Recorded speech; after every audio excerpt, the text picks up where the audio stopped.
Take a ball that is half inflated underneath your sacrum. Your sacrum is a place that is right in the middle of your low back and between your butt cheeks. You can feel your tailbone with your middle finger. This whole place is your sacrum. Take the ball onto the back. Have your feet right underneath your knees, heels in line with your sits bones. And start to breathe into the ball. Let your bones really feel into the ball. Inhale, roof of your mouth, back of your pelvis widens. Exhale into your jaw and the front of your pubic bone. Session 5 is really about establishing your inner core. And your inner core is a voluminous place. Your organs live there. Inhale, roof of your mouth. Back of your pelvis widens. Low belly expands.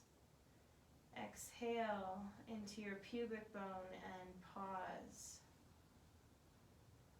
Our abs are engaged, but only at the end with our pubic bone.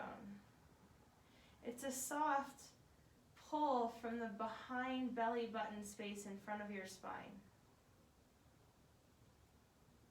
The inhale is a small elevator opening up behind your belly button, going up and inflating this big hot air balloon that even expands into the floor and the ball that you're on.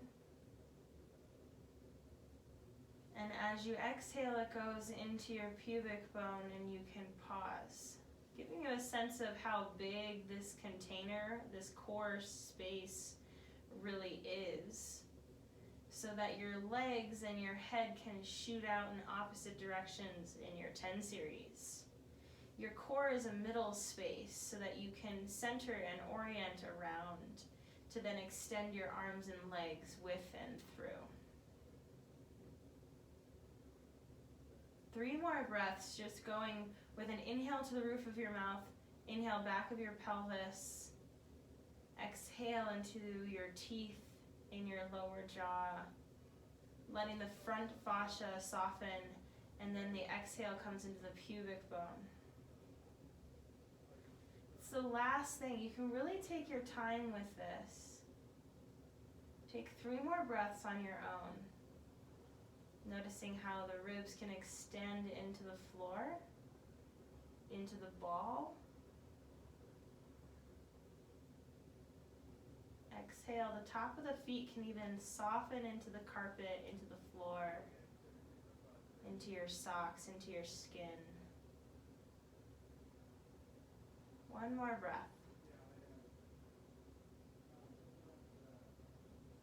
Giving you a sense of core space, front, back, and sides. It's getting pretty big in there through your 10 series.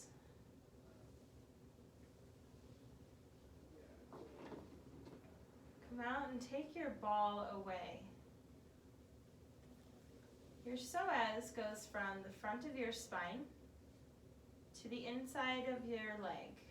The same side on each side of the leg, it has that same thing going on. So it's like a little half arm that goes from the front of the arm, front of the spine to the inside of the leg. We're going to lengthen the leg in order to drop it and lengthen the psoas with the spine. Press into your left foot to lift your right knee up.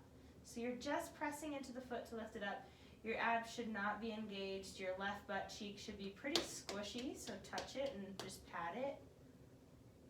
And then from here, just imagine that you have a magnet on the bottom of your right foot and there's a magnet on the floor. Let your right foot magnet down to the floor and drop. Press down through your left foot to lift up. No activation through big muscles. Magnet to the floor. Zoop. Press down to lift. Soften your groin. Let the foot drop. Let's add breath. Inhale, press down through the foot to lift. Exhale to drop. Inhale to lift. Exhale to drop. 2 more. Last one. Other side. Press down through the right foot to lift the left knee. Imagine the magnets where they would be, soften your groin, and drop. Press down to the right foot to lift the left knee, and drop. 2 more. Soften your groin, soften your teeth. Notice the weight of your rib cage. Let's add breath. Press down to the right foot on an inhale to lift. Exhale to lengthen and drop. Inhale. Exhale, lengthen, drop. 2 more. Feel the bobble in your head. That's how your whole pelvis is connected to your spine. Let both legs lengthen. Notice what it feels like in there. And just notice a big draw to the insides of my legs, and I can actually feel my big toes just go, hi, I exist. Come up into standing, adding a big toe activation.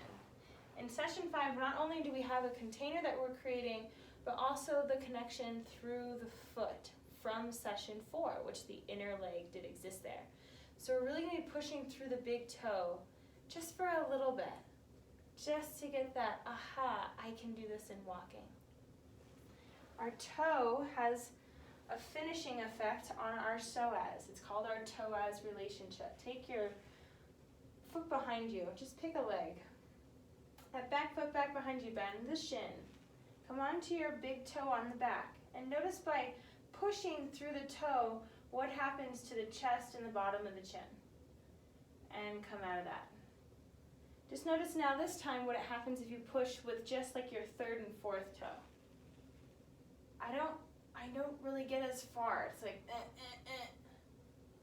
So really push with the big toe to get up to the inside of the chest and up to the inside of the mouth, and really elaborate that push with your big toe in walking.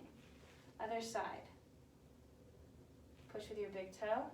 Come back out. A couple more times with the big toe before we go to the 3rd and 4th toe, so we can also compare on this side. All right, let's compare. Find your 3rd and 4th toes, and then start to push with them to come up. Just notice where it kind of stops in the upper chest. Come back out. Do it again. Press with your big toe. Whee! I really feel that in the bottom of my jaw. I can really feel how my head just really extends back because my big toe gets pushed. So there's a real connection from the front of our spine, our big toes, and what's coming for the rest of your session through your Rolfing 10 series, which is head work. So use this work for a couple of days, especially with the big toe, really elaborating on how your foot works with the front of your spine to really get the information you're looking for through your 10 series so you can deepen through your core. This is important.